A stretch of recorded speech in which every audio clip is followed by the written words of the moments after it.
오늘 추수감사 주일입니다. 한 해 동안 수고 많으셨습니다. 우리 하나님께서 한 해 동안 베풀어 주신 은혜에 감사하며 이 시간 예배를 우리 하나님께 드릴 때 하나님의 크신 위로하심과 평안과 복 주심의 은총이 모든 성도와 함께 하시기를 주님의 이름으로 축복합니다. 오늘 우리가 읽은 시편 95편은 신정시로 분류됩니다. 시편에는 모두 13편의 신정시가 있는데, 신정시란 하나님께서 온 세상의 왕이시며 통치자이심을 선포하고 찬양하는 시를 말합니다. PPT 1번 보여주세요. 하나님께서 온 세상의 왕이시며 통치자이심을 선포하고 찬양하는 시가 신정시예요. 오늘 우리가 읽은 시편 95편은 그 가운데 하나인데요. 먼저 시인은 우리가 감사함으로 그 앞에 나아가며 시를 지어 즐거이 그를 노래하자 라고 고백합니다. 이것은 감사의 예배를 말합니다. 즉 예배의 정신이 감사에 있다는 사실을 시인은 고백하고 있습니다. 이스라엘 백성들은 매 안식일마다 하나님께 예배하러 나왔습니다. 하지만 감사하는 마음이 없이도 얼마든지 하나님 앞에 나올 수 있었습니다. 감사의 기쁨 없어도 얼마든지 하나님을 찬양할 수 있었습니다. 실제로 시인은 오늘 본문에 이어지는 8절에서 자신들의 조상들이 행했던 일에 대한 하나님의 책망에 대해서 이렇게 기록하고 있습니다. 너희는 무리바에서와 같이 또 광야의 마사에서 지냈던 날과 같이 너희 마음을 완악하게 하지 말지어다. 이스라엘 백성들은 완악한 마음을 가지고도 안식일에 하나님 앞에 나아갔습니다. 즉 그들은 하나님께 불평하고 하나님께 원망하면서도 하나님께 예배 드렸던 겁니다. 성경에는 그 대표적인 예를 가인으로 기록하고 있습니다. 가인이 하나님께 예배 드리지 않아서 하나님께 책망받은 게 아닙니다. 가인도 하나님께 제사 드렸습니다. 마찬가지로 하나님은 이스라엘 백성들이 하나님께 기도하지 않아서 그들의 기도를 듣지 않으신 것이 아닙니다. 하나님께서 그들의 기도를 듣지 않으시고 그들에게 응답하지 않으신 이유는 그들의 예배가 형식적이었기 때문입니다. 즉 그들은 이사야 선지자를 통해서 말씀하신 것처럼 너희 손에 피가 가득하다. 너희 삶 가운데 피가 가득하다. 존 스토트 목사가 현대교회와 설교라는 책에서 이렇게 말합니다. 목사의 진짜 설교는 강단을 내려가면서부터 시작한다. 이게 목사의 진짜 설교예요. 제가 여러분께 지금 하는 설교는 어쩌면 형식일 수 있습니다. 그런데 제 삶에 있어서 진짜 설교는 여기를 내려가면서부터 내 삶 가운데 시작되는 거죠. 여기서 실패하면 사실 목회는 실패하는 겁니다. 하나님 앞에선 그건 진정한 목회라고 할 수가 없겠죠. 마찬가지예요. 성도의 진짜 예배는 저 문을 나가면서 시작되는 겁니다. 나머지 6일 동안 내 삶 가운데 하나님과 동행하며 그리고 하나님을 영화롭게 하며 하나님의 기쁨이 되고 하나님의 자랑이 되며 그리고 하나님께 찬송이 되는 삶을 살아온 것. 그럴 때 이 자리가 영화롭게 되는 거예요. 그럴 때 하나님께서 우리에게 충만한 은혜와 복을 내려주시는 겁니다. 이게 예배의 정신이에요. 그런데 너희 손에 피가 가득하다. 너희 삶 가운데 피가 가득해. 너희 입술에도 피가 가득해. 너희 마음에도 피가 가득해. 그래 놓고 하나님 앞에 나온다. 내가 너희가 예배하는 그 모습 보지 않겠다는 거죠. 너희가 나에게 손을 들어 기도하는 그 기도 듣지 않겠다는 것. 이사야 선지자를 통해서 말씀하신 거잖아요. 이것은 예배의 형식을 지킨 것이지 예배의 정신을 구현한 게 아닙니다. 하나님은 예배를 통해 드려지는 그들의 삶을 보시는 거예요. 그들의 마음을 보십니다. 그리고 그 마음 중심에 있는 것 가운데 하나가 감사예요. 그러므로 감사는 예배의 본질, 예배의 정신, 예배의 핵심이라 할 수 있습니다. 우리가 우리 교회에서 매월 첫 번째 주일 성찬식을 하죠. 근데 여러분, 성찬식이 헬라어로 뭔지 아세요? 이 정도는 알아야 우리 제암교회, 어디 가서 제암교회 성도다 하면 부끄럽지 않죠. 성찬식이 뭘까요? 감사합니다. 유카리스트.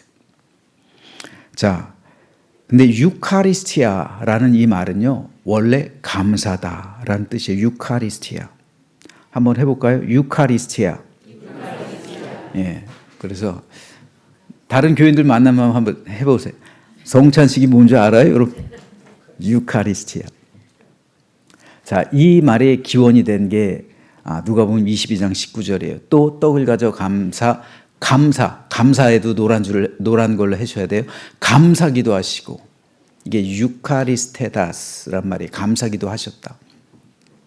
바로 감사기도 하셨다. 이게 바로 유카리스티아란 말이에요. 자, 그러니까 성찬식의 기원은 바로 이 감사기도에 있는 거예요. 그러니까 성찬식은 감사기도에서 유래된 겁니다. 시작된 거예요. 그러므로 우리가 하나님을 예배한다는 것은요, 다른 말로 하면 하나님께 감사드리는 겁니다. 따라서 예배를 한마디로 정의하라. 예배 모든 것을 단 한 단어로 요약하고 압축하라 하면 감사라고 말하면 됩니다. 예배는 곧 하나님께서 베풀어 주신 은혜에 대해 감사드리는 거예요.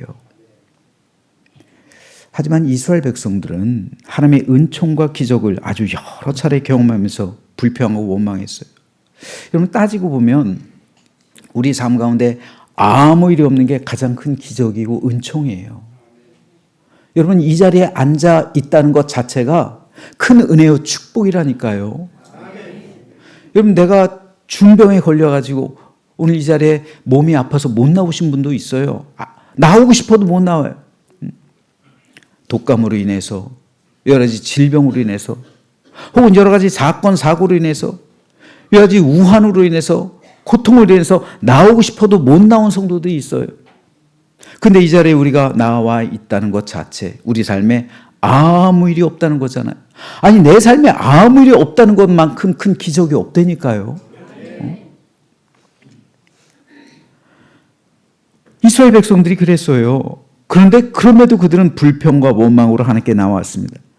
불평과 원망 가지고 하나님께 나와서 제사 드렸던 거예요.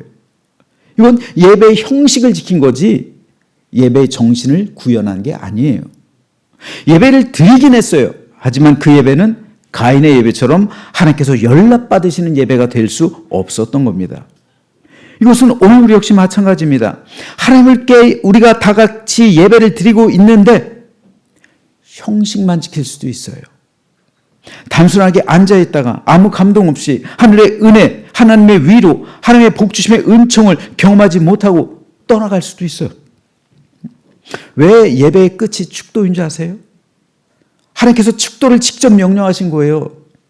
제사장들에게 너희가 내 백성을 이렇게 축복하라. 그러면 내가 내 백성에게 복을 줄 거다. 이게 제사장의 축복이잖아요. 종교개혁 때까지만 해도, 아니 1900년대 초까지만 해도요, 민수기 6장에 있는 말씀이 축도였어요. 여호와는 내게 복을 주시고 내 옥을 향하여 두사. 근데 1900년대 중반 이후로 고린도 후서 13장 13장이 13절이 축도가 됐어요. 지금은, 그쵸? 제가 늘 하는 그게 고린도 후서 13장 13절 말씀이에요. 왜? 근데 이것은 하나님께서 직접 명령하신 거예요. 왜 하나님께서 직접 복을 주시면 되지 굳이 제사장을 통해서 너희는 내 백성을 이렇게 축복하라. 왜냐하면 예배의 완성이기 때문에 그런 거예요. 예배의 완성이기 때문에. 예배의 완성은 하나님의 은총이에요. 하나님께서 복 주시는 거예요. 일주일 동안 수고하고 일주일 동안 땀 흘리며 회복이 필요하고 위로가 필요하고 또한 새로운 힘이 필요하고 격려가 필요하고 축복이 필요한 모든 백성에게 하나님께서 복을 주시는 거예요. 이게 예배의 완성이란 말입니다. 그래서 제사장들에게 축도로서 예배를 완성하라고 명령하신 거예요.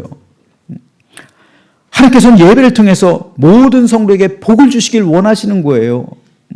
하나님의 집에 찾아온 모든 성도를 위로해 주시고 수고했다. 한 주간 동안 고생 많았다. 그래서 위로와 격려와 더불어 하늘문 활짝 열으셔서 하늘에 속한 신령한 은혜와 모든 땅에 속한 기름진 복으로 우리 성도를 축복하시길 원하시는 것이 하나님의 마음인 줄로 믿으시기 바랍니다. 그런데 이 은총을 얻기 위해선 우리가 진정으로 예배의 정신을 구현해야죠. 예배의 형식만을 지키는 사람에겐, 이 가인의 제사를 드리는 사람에겐 그런 은혜가 임할 수가 없는 겁니다.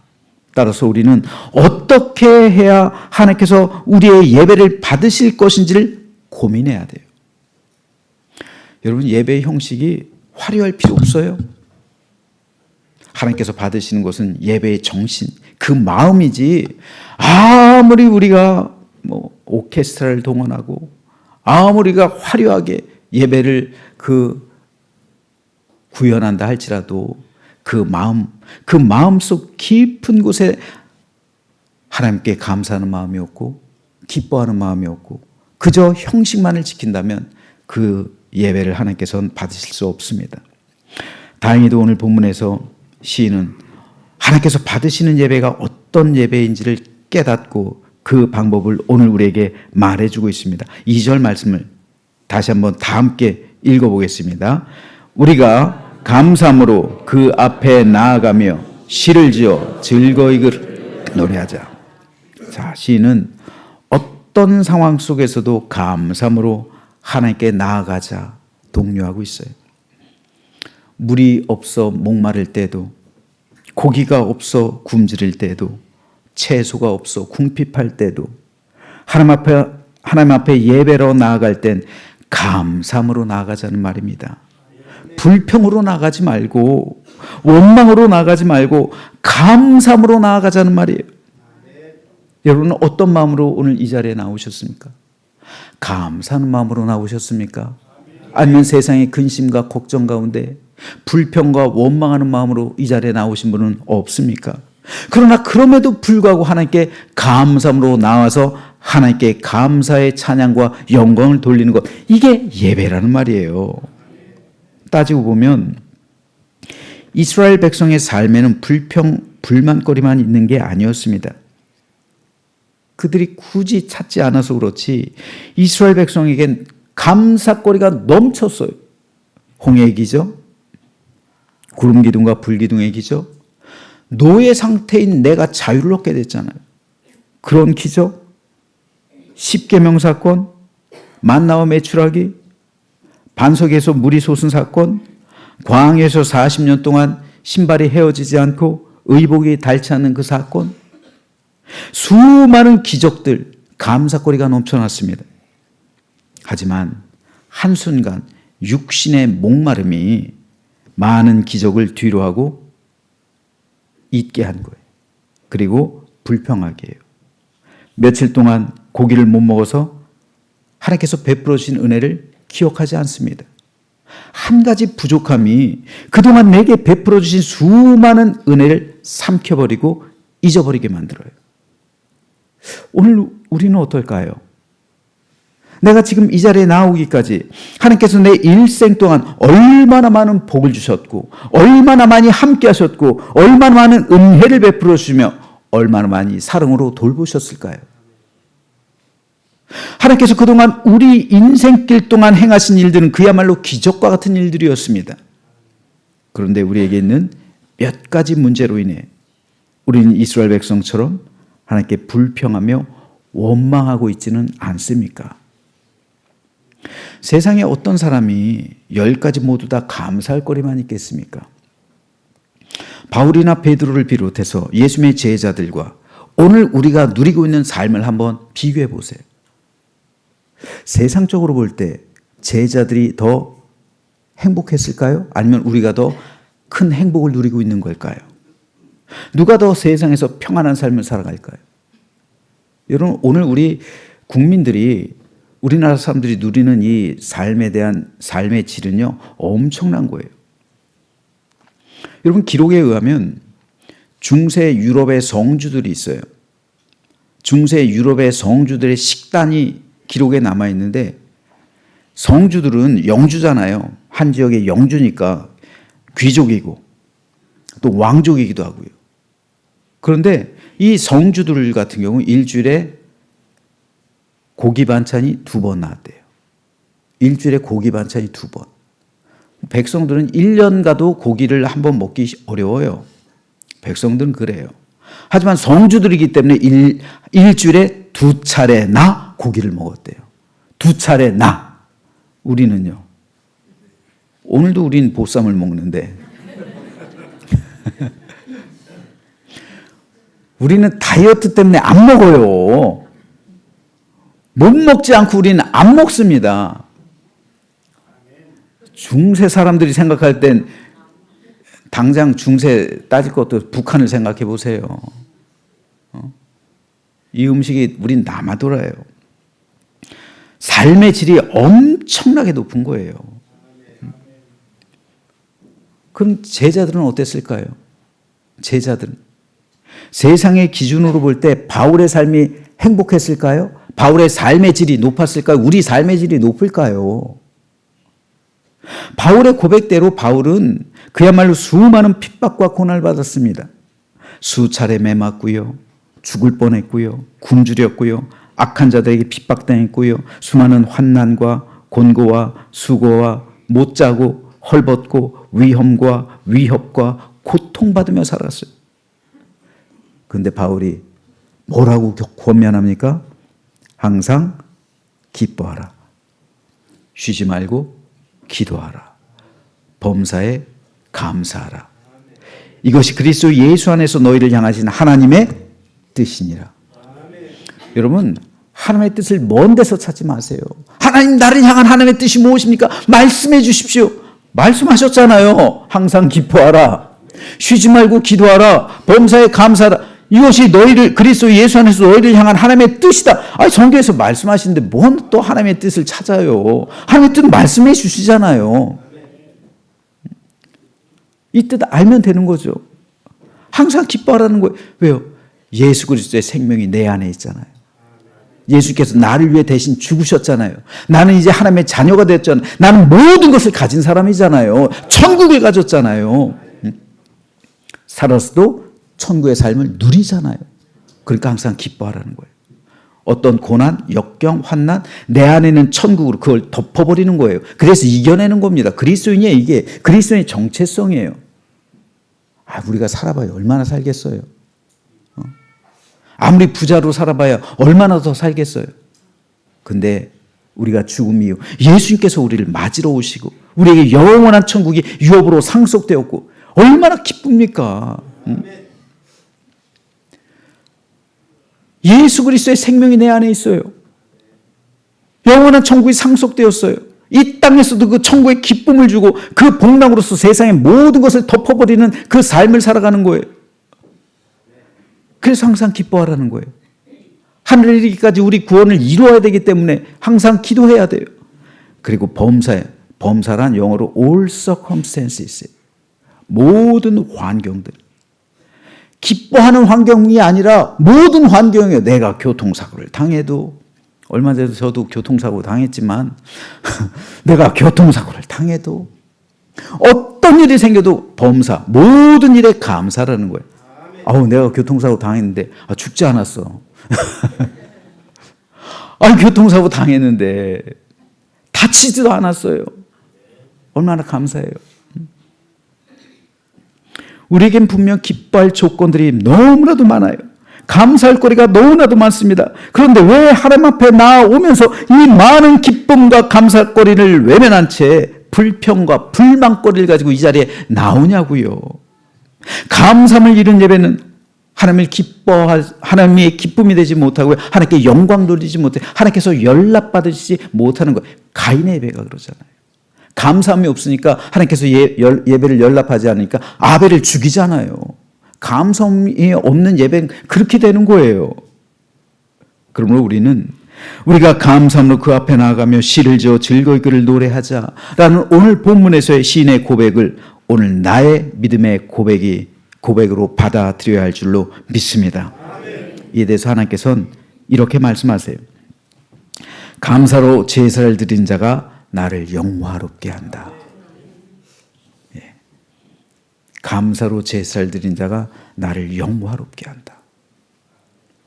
감사로 하나님 앞에 나와 하나님을 예배하는 자만이 하나님을 영화롭게 하고 하나님께서 받으시는 예배를 드리는 겁니다. 그러면 저는 저와 여러분 모두가 이제부터 하나님께서 주신 감사할 거리 얼마나 많아요. 그것을 찾아 하나님 앞에 나와 하나님께 감사 예배를 드리시기를 주님의 이름으로 축복합니다. 물론 우리 삶에는 여전히 부족한 것이 있어요. 그건 사실입니다. 내가 기도해도 내가 원하는 소원대로 이루어지지 않아서 고통과 슬픔을 경험하는 성도가 분명 있습니다. 그렇죠? 내가 기도하는데도 내 원하는 뜻대로 이루어지지가 않아요. 그럴 때가 너무나도 많아요. 일례로 윌리엄 커식 목사, 아내를 잃었어요. 목사가 아내를 잃었어요. 사모를 잃었어요. 그 후에 목소리까지 잃었어요. 설교를 못해요. 목회를 그만뒀어요. 뭐가 감사할까요? 여러분, 그 목사가 얼마나 아내를 위해 기도했겠습니까? 이 커식 목사가 얼마나 자신의 목을 고쳐달라고 기도했겠어요? 하지만 아무것도 그의 소망대로 되지 않았어요. 사모는 죽었어요. 목소리는 잃었어요. 목사직을 그만뒀어요. 그런데 하나님은 그에게 다른 재능이 있음을 알게 하셨어요. 그 재능이 바로 작사하는 재능이에요. 그는 이후에 목회를 그만두고 나서 300편이 넘는 찬송가를 작사해요. 우리 찬송가에도 그가 작사한 찬송가가 3곡 있어요. 419장, 509장, 564장입니다. 419장은요, 주날개 및 내가 편안히 쉬네. 여러분, 아내를 잃고 목소리를 잃은 커식 목사가 주날개 및 내가 편안히 쉽니다 고백하는 거예요. 기쁜 일이 있어 천국 종친에 예수께서 오실 때 어린이 찬송이죠. 다 커식 목사가 작사한 거예요. 내가 기도하는 대로 되지 않았어요. 내 마음의 소원대로 이루어지지 않았어요. 낭망하기 쉽죠. 절망하기 쉬워요. 목사도 절망할 수 있어요. 하나님께 불평과 원망의 마음 가지기 쉽습니다. 그런데 하나님 커식 목사를 찬송가를 작사하는 사람으로 만드셨어요. 예비하셨어요. 그를 더 크게 사용하셨어요. 여러분, 지금 커식 목사의 설교 단 한 편도 남아있잖아요. 아무도 기억하지 못해요. 무슨 설교했는지. 그런데 그가 하나님을 노래하고 찬송한 찬송가 무려 300편이나 남아있어요. 오늘 우리는 그 찬송을 부르며 여전히 하나님을 예배하고 있는 거예요. 오늘 추수감사주일인데요. 1620년 9월 9일 신앙의 자유를 찾아서 영국에서 메이플라워를 타고 미국으로 건너온 102명의 청교도들, 그해 11월 11일에 도착했거든요. 미국 땅에 도착했어요. 하지만 겨울을 맞이하면서 신앙의 자유를 찾아왔음에도 불구하고 겨울 동안 50명이 추위, 굶주림, 질병으로 인해 절반이 죽어요. 순수하고 진실한 신앙을 갈망했어요. 청교도들이잖아요.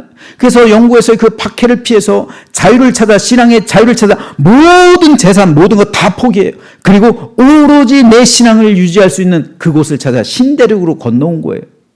근데 이 신대륙에서 추위와 질병으로 인해, 굶주림으로 인해 무려 절반이 죽어요. 영국에서도 미국에서도 그들의 뜻대로 된 것 아무것도 없었어요. 하지만 하나님은 그들을 사용하십니다. 오늘의 추수감사절이 있게 하시고요. 미국이라는 나라를 건설하게 하셨어요. 그러므로 내 뜻대로 되는 것 아무것도 없을 때 감사로서 하나님을 예배하는 것이 바로 우리가 회복해야 할 추수감사절의 정신이요, 예배의 정신입니다. 아멘. 여러분, 구약의 예레미야도요, 나라가 망하고 성전이 무너지고 예루살렘이 초토화돼 버리고 수많은 사람이 죽임당하고 백성들 모두 노예로 끌려갔어요. 폐허가 된 예루살렘에 남아서 이렇게 하나님께 고백했습니다. 내 마음이 그것을 기억하고 내가 낙심이 되오나 이것을 내가 내 마음에 담아두었더니 그것이 오히려 나의 소망이 되었사오면 여호와의 인자와 긍휼이 무궁하심으로 우리가 진멸되지 아니함이니이다. 예레미야가 뭐 가지고 감사를 드렸어요? 우리가 다 죽지 않았습니다. 우리가 다 죽지 않고 그래도 살아남은 사람들이 있습니다. 우리가 비록 노예로 다 끌려가고 수많은 백성들이 다 죽임당했고 그리고 나라가 초토화됐고 솔로몬 성전 무너졌고 예루살렘 폐허가 됐어도 그래도 우리가 다 진멸된 것은 아닙니다. 남은 자들이 있습니다. 이것으로 감사했어요. 그리고 남은 자에게 임하는 하나님의 은혜를 바라봤어요. 70년 후에 돌아오잖아요. 예레미야가 감사를 느낀 거예요. 여기서 하나님께 감사를 드린 거예요. 감사 기도를 하나님께 올려드린 겁니다. 그래도 내게 남아있는 것이 있습니다. 남아있는 것 가지고 하나님께 감사 기도를 드린 거예요. 여러분, 여러분에게 남아있는 것 있어요. 뭐가 남아있을까요? 내 사업이 어렵고 내 삶이 힘들고 내 일터가 괴롭고 내 가정이 환난에 있고 내 모든 삶 가운데 어려움과 고난이 있다 할지라도 남아있는 게 있어요. 그것을 인해 예레미야처럼 감사를 드리는 우리 모두가 되시기를 주님의 이름으로 축복합니다. 그러면 그 감사가 씨앗이 되어서 반드시 하나님께서 큰 열매를 맺게 하실 줄로 믿으시길 바랍니다. 지난주에 내년도 달력을 주문했어요.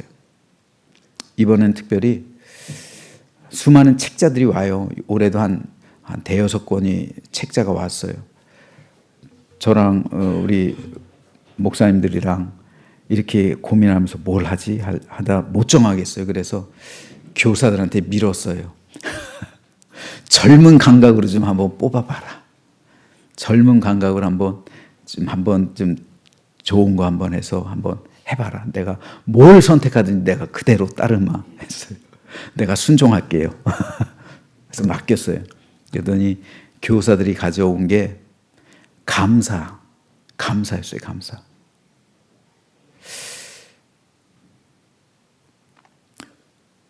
내년에 우리 교회 표가 정해졌잖아요. 전도하는 교회. 전도하는 교회에서 저는 전도에 대한 내용으로 좀 이렇게 좀 했으면 좋겠다 했는데 교사들이 가져온 건 감사예요. 그래서 감사를 갖고 왔네 하고서 보다 보니까 제 마음을 확 사로잡은 게 있었어요. 왜냐하면은 매일 그러니까 1, 2, 3, 4 오늘 16일이잖아요. 예를 들어서 11월 16일 하면 그 밑에 감사거리가 있어요. 뭘 해주심에 감사. 예를 들어서 추수감사절 예배를 드리게 하심에 감사. 이렇게 매일 그 감사가 하루에 하나씩 들어있더라고 달력에. 그래서 이거 우리 성도들한테 너무 좋겠다. 교사들이 대단히 훌륭한 일을 했다. 그래서 감사를 주문했어요. 매일의 삶 가운데 내년 달력 보면서 하루하루 하나님께 감사드리시는 우리 모든 성도가 되시길 주님의 이름으로 축복합니다. 여러분, 내가 잘 되고 형통해서 하는 감사, 그런 감사는 세상 사람도 다 하는 거예요. 아니, 내가 잘 풀리는데 감사하지 않을 사람이 어디 있습니까? 하지만 그리스도인은요, 그리 아니하실지라도 하나님께서 나를 향한 더 좋은 계획과 더 깊은 생각과 더 나은 곳으로 인도하신다는 믿음을 가지고 감사드리는 사람들입니다. 지금 이 자리에 나오신 성도 가운데 감사의 조건 찾지 못하고 생활의 어려움으로 인해 감사의 마음이 들지 않는 분이 계십니까? 그렇다면 그럼에도 불구하고 하나님께 감사의 예배를 드리시길 소망합니다. 그것이 바로 죽음을 앞둔 예수님께서 제정하신 성찬식에서의 감사이고요. 한 해 겨울 동안 절반이나 가족과 동료가 죽었어도 하나님께 감사드린 추수감사절의 감사입니다. 또 나라와 민족을 잃었어도 새로운 희망을 가지고 하나님께 감사드린 예레미야의 감사이고요. 아내를 잃고 목소리를 잃었음에도 감사드린 커싱 목사의 감사입니다. 저는 오늘 저와 여러분 모두가 이렇게 감사로 예배를 회복하시고 하나님께서 찾으시는 아벨과 같은 예배자들로 발견되어지기를 주님의 이름으로 축복합니다.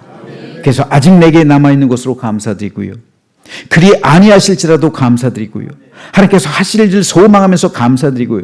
모든 것을 다 이뤄도 우리 하나님께서 나와 함께 하신다는 사실 하나로 감사드리고요. 내게 영원한 천국을 유업으로 상속하게 하신 그 하나님께 감사드리고요. 범사에 감사드림으로 우리 하나님을 영화롭게 해서 참된 감사를 회복함으로 하늘부터 임하는 참된 평강과 은혜를 누리는 추수감사 주일 되시길 주님의 이름으로 축원합니다.